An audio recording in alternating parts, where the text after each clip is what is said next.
अब मैं आपके सामने एक एग्जाम्पल रखना चाहता हूँ। आपने पीवी सिंधु का नाम सुना है? नहीं सुना। नहीं सुना। आपने साइना नेहवाल का नाम सुना है? किसी का नहीं सुना, हम गुरुकुल का नाम जानते हैं। एक मिनट मैं सुना देता हूँ। सुनाओ। पीवी सिंधु इस देश के नंबर 1 बैडमिंटन खिलाड़ी हैं, ठीक है। जिनको ध्यानचंद खेल रत्न अवार्ड मिला है, पद्मश्री अवार्ड मिला है, ठीक है। साइना नेहवाल जिन्होंने ओलंपिक्स में इस देश का प्रतिनिधित्व किया है, जिनको कई पद्म अवार्ड मिले हैं, अर्जुन अवार्ड मिला है, ठीक है। जिनको इसके अलावा मनिका बत्रा जो ओलंपिक्स में हमारे देश को रिप्रेजेंट कर चुकी हैं, ठीक है। ये तीनों लड़कियां हैं और तीनों जब खेलती हैं तो वो शॉर्ट्स पहनती हैं, ठीक है। वो छोटे कपड़े पहनती हैं, छोटे वो कपड़े खेलने के लिए शायद उनकी हैं। मजबूरी होगी। अरे लीजिए, अब क्या आप सांत्वना इस बात को मानती हैं? गौरव जी, मैं एक बात कहूंगी, नहीं, पहले इसी मुद्दे पे बताइए। कहाँ की जाए, यह सलीका हो तो हर बात सुनी जाती है। मैं महाराज जी की प्रशंसक हूँ, बहुत सारी अच्छी चीजें कहते हैं, लेकिन जो इन्होंने महिला के ऊपर बयान दिया वो बिल्कुल गलत दिया। क्या 96% महिलाएं वैश्या हैं? क्या सारी हिंदू महिलाएं वैश्या हैं? ये कैसा था? ये आपने सारी महिलाओं को एक कटघरे में खड़ा कर दिया। महिलाएं माँ है, बहन है, ऐसे कैसे कह दिया आपने? किस संत हमारे समाज को डायरेक्शन देते हैं, हम इनको पूजते हैं, ऐसा मतलब ये घृणा हो रही है ऐसे शब्दों से। आजकल लोग संतों को ये चाहते हैं जंगल में जाओ राम राम जपो। यदि आपने समाज को सही दिशा दे दी तो आप संत ही नहीं है। वाह, मतलब ये संतों से मीठी सुनिए, मुझे लगता है गुरुजी ने संतों से मीठी वाणी की उम्मीद मत करिए, क्योंकि मीठी दवाई शुगर पैदा कर सकती है, लेकिन कड़वी दवाई स्वास्थ्य के लिए फायदेमंद होती है। इसलिए संतों को संत मीठा बोले, जहां जरूरत पड़ती है मीठा बोलने की, संत मीठा बोलेगा, और संत को जहां कड़वा बोलने की जरूरत है वहां कड़वा बोलेगा, क्योंकि समाज को सुधारना है। एक मिनट, संत मीठा नहीं, वाद विवाद नहीं हो रहा। एक मिनट रुकिए, एक मिनट राशिद जी रुकिए। संत मीठा बोले, संत कड़वा बोले, लेकिन संत किसी दोनों को सुनना सीखिए, आरोप न लगाए। मैं सुनाता हूँ आपने क्या कहा, सुनिए जरा पीछे। क्या तुम्हारी नानी चरित्रहीन थी? क्या तुम्हारी दादी चरित्रहीन थी? लेकिन आज की लड़की उठाकर देखो बाजार में, कितने % लड़की साफ है और कितने % लड़कियां चरित्रहीन है, कितने % समाज का लड़का चरित्रवान है और कितने % समाज के लड़के चरित्रहीन हैं। आपको बताने की क्या जरूरत है? चरित्र की व्याख्या, आप एडवोकेट हैं, आपको बता देता हूं।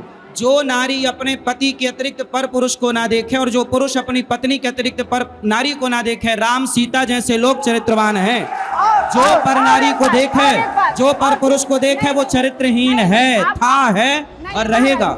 और जिसकी शादी नहीं होगी वो, अरे नहीं हुई तो वो क्यों? चरित्र की व्याख्या क्या है? हाँ, नहीं हुई तो शादी करेगा तब ठीक है। हमारे बहुत सारे साधु संत शादी नहीं करते, बहुत सारी महिलाएं साध्वी शादियां नहीं करती, चरित्रवान हैं।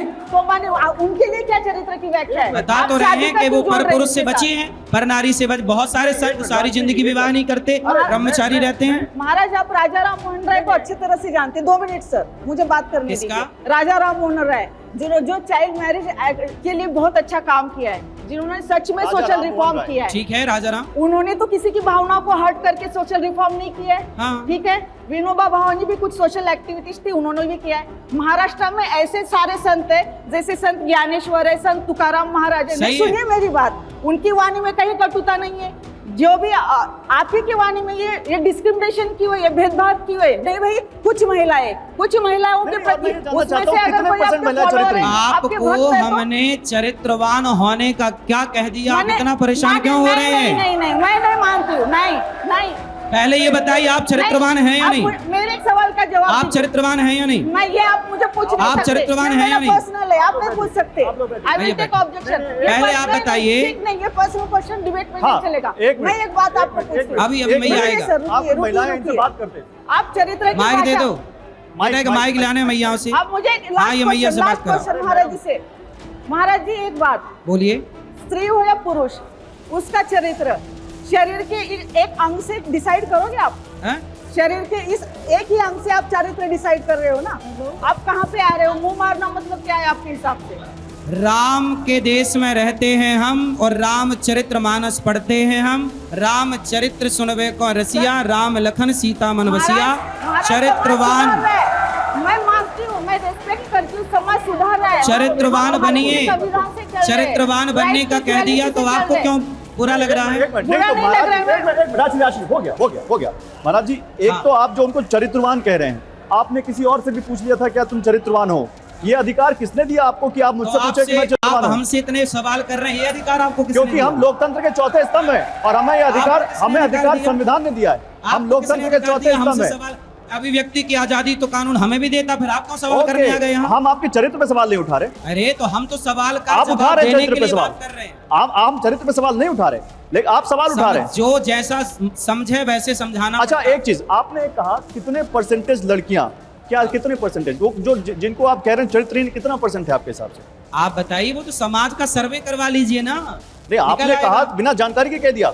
हमने तो कहा कुछ लड़की कुछ लड़के जो नहीं, गलत है आपने गलत है। सिर्फ परसेंटेज बताया अभी। आप सुनते नहीं पूरा। भैया क्या कह रही हैं? नहीं, आप जवाब दीजिए, परसेंटेज बताया आपने उसमें। हमने नहीं बताया परसेंटेज। आपने कहा इतने कुछ परसेंटेज कुछ हाँ। परसेंटेज। हेलो हाँ